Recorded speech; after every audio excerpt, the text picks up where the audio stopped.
Exercise complete हो गया। 4.3 के लिए हम लोग थ्योरी करने वाले हैं और वह थ्योरी में हम लोगों का है कि एरिया ऑफ ट्रायंगल के बारे में बात कर रहे हैं कि एरिया ऑफ ट्रायंगल कैसे हम लोग ज्ञात करते हैं, इस चीज को हम लोगों को देखना है।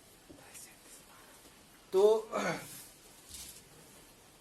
हम लोग अगर पहले हम लोग मैट्रिक में एक चीजें सीखे थे, उससे पहले 9th क्लास में भी सीखे कि अगर कोई ट्रायंगल दिया हुआ हो इस तरह से, ठीक है, इस तरह से कोई एक ट्रायंगल दिया हुआ हो, मान लेते ये ए है, बी है और सी है, तो यहाँ पर एक परपेंडिकुलर डाल देते थे, फटाक से डाल करके फटाक से फार्मूला लगाते थे 1/2 बेस इंटू हाइट का फार्मूला लगा देते, बेस इंटू हाइट का फार्मूला लगा देते कि ये एरिया ऑफ ट्रायंगल के लिए हम लोग चीजें ज्ञात कर लेते। ये 9th क्लास में और 10th क्लास में भी थोड़ा थोड़ा हम लोग उपयोग किए। 9th क्लास में ये फार्मूला प्रयोग, लेकिन जैसे 10th क्लास में आए एक नया चीज देखने के लिए क्या मिला, कहा कि ये तो है ही, ये तो आपको बेस दे दिया, परपेंडिकुलर आपके पास है या नहीं है, तो आप साइड के सहायता से आप निकाल करके फटाक से आप ये वाला फार्मूला लगाइए, जनरल फार्मूला, अब आराम से ज्ञात कर लीजिए। लेकिन जब हम लोग ये खास तौर से इसमें 9th में खास तौर से इसका सबसे ज्यादा प्रयोग किए होंगे। जैसे 10th क्लास में आए एक फार्मूला आया हम लोगों का कोऑर्डिनेट ज्योमेट्री में, कौन सा चीज आया कि एक फार्मूला आया 1/2 x1 y2 minus y3 plus x2 y3 minus y1 plus x3 y1 minus y2। ये फार्मूला हम लोग प्रयोग किए 10th क्लास में। जब आए तो 23, 31, 12 के लिए हम लोग फार्मूला का प्रयोग किए।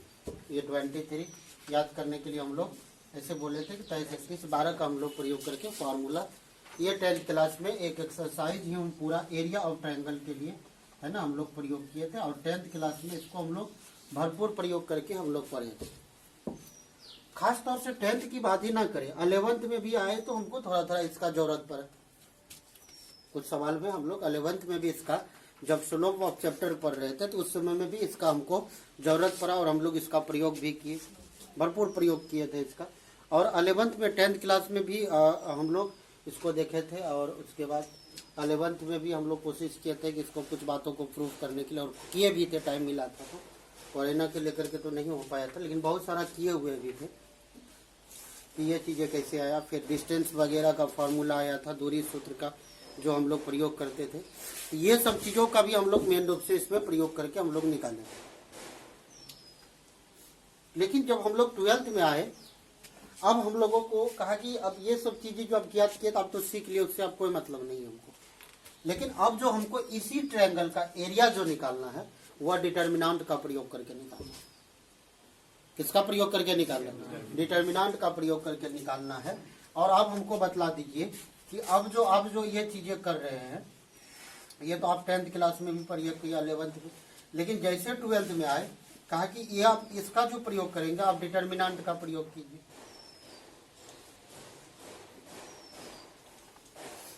डिटर्मिनेंट्स का यूज कीजिए और हमको आप इस ट्रायंगल का एरिया बतला दीजिए।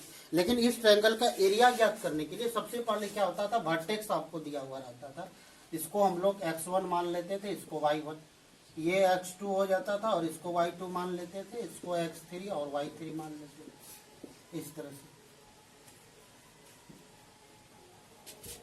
ये एरिया का मतलब होता है ये अंदर वाला पार्ट। एरिया का मतलब होता है कि इसके अंदर वाला पार्ट का हमको टोटल ये एरिया बता दीजिए कि एरिया अंदर में ही होता है, बाहर में नहीं होता। अगर पेरीमीटर की बात करता तो ये यहाँ से यहाँ तक का डिस्टेंस, यहाँ से यहाँ तक का डिस्टेंस और यहाँ से यहाँ तक का डिस्टेंस को अगर ऐड कर देते तो हमको पेरीमीटर परिमाप मिल जाता। ठीक है, AB plus BC plus AC को दोनों को ऐड कर देते तो वो हमको पेरीमीटर मिल जाता। लेकिन AB और BC और AC से जो बाउंडेड एरिया, घिरा हुआ जो क्षेत्र है, पार्ट है, उसी को हम लोग एरिया बोलते हैं। ये वाला जो पार्ट है ना हमारा अंदर वाला पार्ट, इसी को हम लोग क्या बोल देते हैं? एरिया बोल देते हैं, क्षेत्रफल बोल देते हैं। यही हमारा क्षेत्रफल है और एरिया भी है, इसी को हम लोग एरिया या क्षेत्रफल बोलते हैं। अब जो हम लोग पहले ये चीजें दिया हुआ रहता था, ये वर्टेक्स था हमारा, मान लेते कि ये वर्टिसेस जो था, वर्टिसेस जिसको हम लोग शीर्ष बोलते हैं। ये जो शीर्ष था हम लोगों का, पहला ए जो था कि वह था x1 और y1 हम लोग पुट कर लिए थे। फिर बी था x2 था और y2 था। फिर सी था x3 था और y3, ये चीजें। और उसमें दो तीन चीजें और भी सीखे थे हम लोग 11th या 12th की अगर हम लोग बात करें तो उसमें दो तीन चीजें क्या सीखे थे, और जिस पर हम लोग बात करें खास तौर से 3, 4 या 5 यूनिट की अगर बात करें, ऐसे बहुत सारा यूनिट है, आप दिमाग लगा सकते हैं।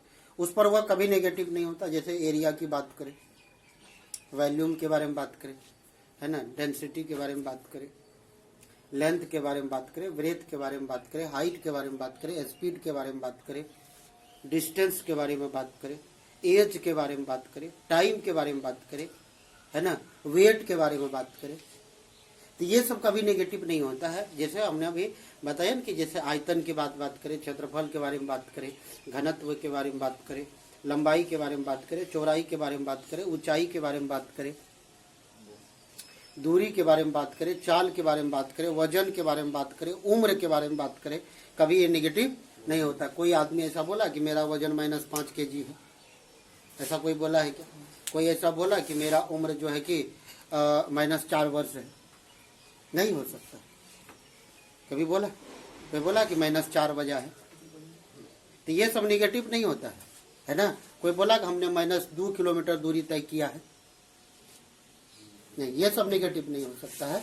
हमेशा ये क्या रहता है, पॉजिटिव रहता है। नेगेटिव का इसका तो कहीं दूर दूर तक ही रिलेशन है, ये नहीं, संबंध नहीं। तो अब इसी चीजों को उन्होंने डिटर्मिनेंट का जब भी हम लोग प्रयोग करेंगे तो इसको हम लोग कैसे ज्ञात करेंगे, तो उस चीज को देखते हैं कि यही चीजों को उन्होंने थोड़ा सा मॉडिफाइड कर दिया। ऐसा नहीं कि कोई पहाड़ वाली बात बोल दिया, नहीं बोल, बस थोड़ा सा इसको क्या किया, मॉडिफाइड कर लिया है। क्या किया उन्होंने, इसी चीज को उन्होंने इस रूप में लिखा कि एरिया ऑफ ट्रायंगल, ये भी हमारा वही था कि area of triangle A B और सी, और इधर भी था area of triangle A B और सी। सभी का अपना अपना टाइम के अनुसार यूज होता है ना। तो ये area of triangle A B C. तो फिर इधर भी जो हम लोग निकालेंगे area of triangle A B और कितना सी के बारे में अगर बात करें तो उन्होंने क्या क्या कहा कि हाफ x1 y1,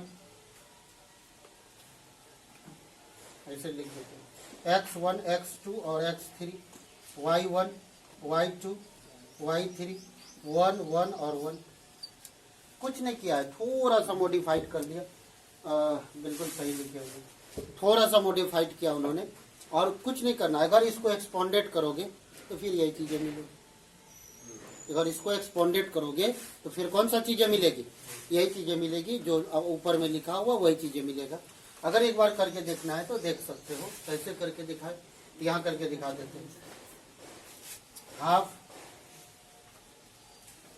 x1 अगर ले लें तो ये लाइन खत्म, ये लाइन खत्म, तो ये इसके साथ y2 माइनस ये इसके साथ y3, y2 माइनस क्या हो जाएगा y3, दिखाई पड़ रहा है। फिर वही चीज आएगी।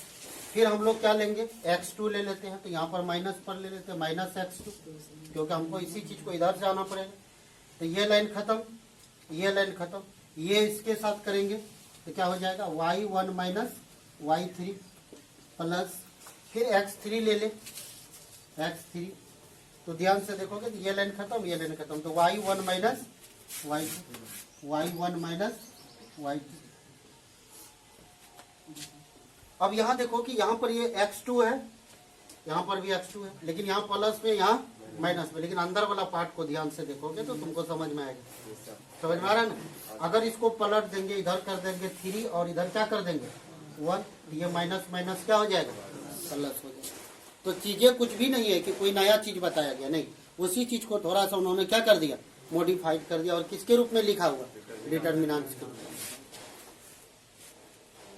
समझ पा रहे हैं। अब किसी के दिमाग में होता है कि हाँ 1 1 1 क्यों आया, 1 1 1 नहीं आएगा, 2 2 आकर के करके दिखा दो।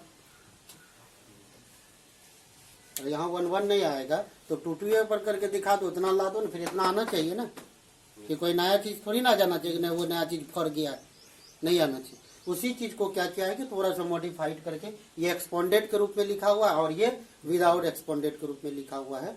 तो ये चीजों को यहाँ लिखा गया और कोई दूसरा कोई बाहर वाला बात नहीं है जो ये चीजें लिखी गई। ठीक है, इतना दूर ओके करो, फिर आगे बता रहे हैं कि हम लोग क्या करने वाले हैं। तो इसी पर हम लोग एरिया को लिए हुए हैं, एरिया ऑफ ट्रायंगल ABC के लिए। अभी जो खास पूछ है हम लोग किसका प्रयोग करने वाले हैं, किसका प्रयोग करने वाले हैं, ये वाला पार्ट का, ये सब वाला पार्ट का प्रयोग हम लोग नहीं करेंगे। समझाने के दृष्टिकोण से लिखे हुए हैं तो उतारा भी जा सकता है। एकाक एग्जाम्पल करेंगे तो क्लियर हो जाएगा। एक एग्जाम्पल करते हैं पहले। एग्जाम्पल ऐसे हम लोग बुक से लिए हुआ 17 नंबर एग्जाम्पल है। अगर आप 17 नंबर एग्जाम्पल करते हैं तो सवाल का 1 और 2, 1 नंबर में 3 सवाल दिया गया है, 1 2 3 करके सेम ऐसे 2 कॉपी करना है, आराम से बना सकते हैं। अगर आप ये सब सवाल अगर नहीं बनाते हैं तो आफत वाली बात है, फिर भी लेकिन पहले इसको समझ लीजिए। उसके बाद इसका वर्टेक्स दिया हुआ, हमने कहा कि यहाँ से सोल्यूशन ले लेते हैं, है ना। हमने कहा कि ये लेट एक वर्टेक्स दिया हुआ है जो 3,8 है, 3,8 है, और एक बी वर्टेक्स दिया हुआ है जो -4,2 दिया हुआ है, एंड एक सी वर्टेक्स है जो 5,1 दिया हुआ है। हम लोगों से कहा कि find the area of the triangle which vertices are इतना इतना इतना। कहा कि त्रिभुज का क्षेत्रफल ज्ञात कीजिए जिसका जो शीर्ष दिया गया है इतना इतना दिया गया है। तो हम लोग पहला से इसको ए, दूसरा को बी और तीसरा को सी माने हैं। हमको चाहिए area of triangle A B और सी। फार्मूला के हिसाब से 1/2 डिटर्मिनेंट का यूज करना है। तो ये x1 x2 और x3, y1 y2 और y3, 1 1 और 1, इसी का प्रयोग करेंगे। तो पहला जो ये चीजें हैं ये हमारा x1 y1 x2 y2 x3 y3 जैसे है वैसे।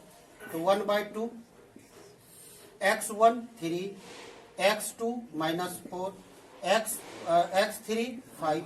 फिर आप दूसरा वाला ले लो, y1 8 y2 2 है y3 1 है, और फिर 1 1 और 1, सबका वैल्यू बैठा दी। अब इसका एक्सपोंडेड कर देते हैं फटाक से। 1/2 3 ले लेंगे तो ये लाइन खत्म, ये लाइन खत्म। तो इधर से करेंगे तो 2 और -1 हो जाएगा। -8 ले लेते हैं तो ये लाइन खत्म और यही लाइन खत्म। तो -4 और -5,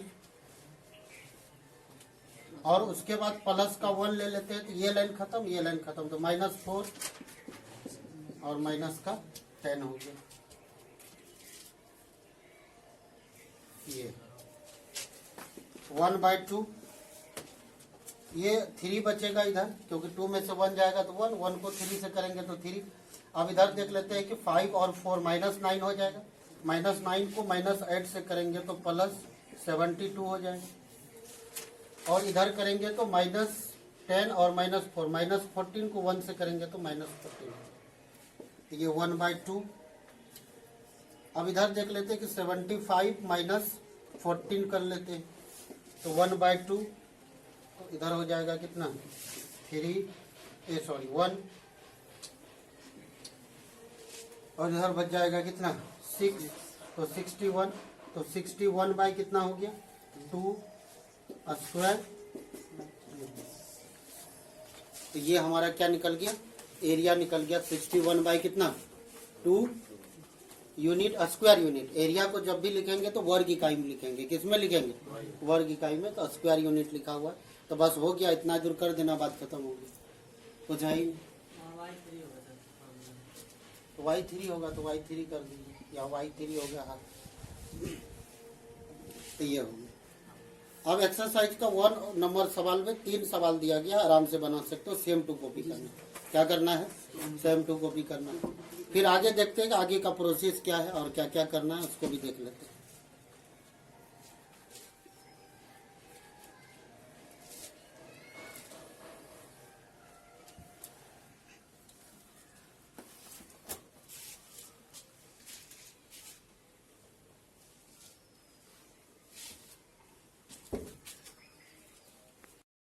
दो तीन बातें हैं जो जिसको जानना जरूरी है। पहला, एरिया नेगेटिव नहीं होगा, और दूसरा, अगर एरिया नेगेटिव हो गया, एरिया क्या हो गया, नेगेटिव हो गया, तो हम लोग कह देंगे कि ए बी सी जो है ना वह कोलिनियर हो गया, मतलब संरेख हो जाएगा। अगर फिर उल्टा बात, अगर ए बी सी संरेख है तो एरिया 0 होगा, या फिर अगर एरिया 0 है तो ए बी सी क्या होगा, संरेख होगा। बात समझ में आ रही है? ठीक है। और लास्ट और तीसरा पॉइंट है कि अगर एरिया ही दिया हुआ हो, क्या दिया हुआ, एरिया दिया हुआ, अगर मान लो कि कोई एक चीज दिया हुआ, ऐसा कोई सवाल दिया हुआ कि हाफ, अगर मान लो कि 3, 4, 1 है ना, 5, 6 है ना, 6 और इधर x दे दिया, समझ में आ रहा है, इस तरह से दे दिया। फिर अगर कोई और एक पॉइंट आ गया, मान लो y ये दे दिया, इधर 1, 1, 1।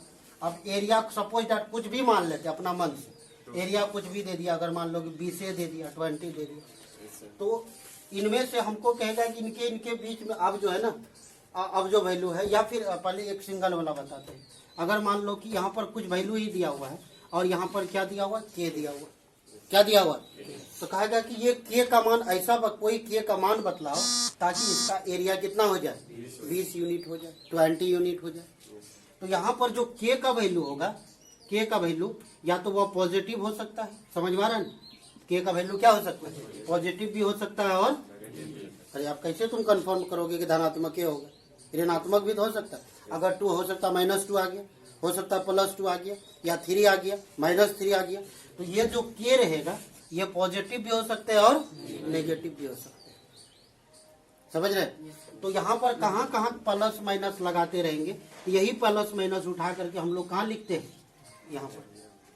मतलब इस के लिए हमको मेन टारगेट कहाँ पर, ये 20 किसके लिए बात कर रहा है, के लिए बात कर रहा है। तो ये प्लस माइनस के जो किया था हमने यहाँ पर लगा दिए हैं कि ये वैल्यू जो होगी प्लस माइनस। तो अपने के का वैल्यू जो है पॉजिटिव रहना है तो पॉजिटिव रहेगा, नेगेटिव रहना है तो नेगेटिव रहेगा, वो अपने